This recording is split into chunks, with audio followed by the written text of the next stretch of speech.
जय श्री हरि।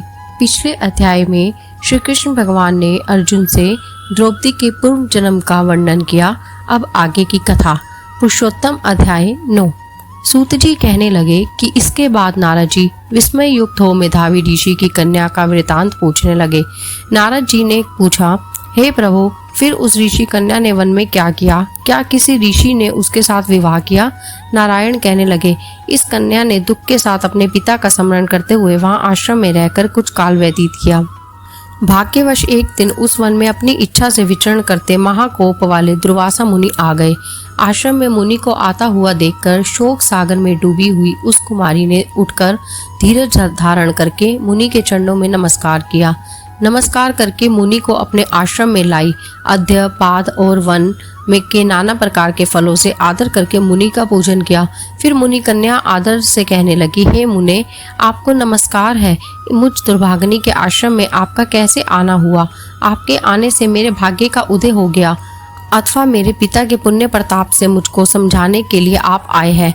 आप जैसे महात्माओं के तीर्थ रूपी पांवों के रजकण को स्पर्श का मेरा जन्म सफल हो गया, जो आप जैसे महात्माओं का मुझको दर्शन हुआ। इस प्रकार कहकर यह बाला उनके आगे चुपचाप होकर बैठ गई। तब दुर्वासा मुनि कुछ हंसकर बोले, धन्य धन्य हे ब्राह्मण पुत्री, तुमने अपने पिता के कुल का उद्धार कर दिया। कन्या बोली, हे मुनि, आपके वचनों को सुनकर मेरा दुख दूर हो गया। हे मुने, आप कृपा कर ऐसा उपाय बतलावे जिससे मेरा दुख दूर हो।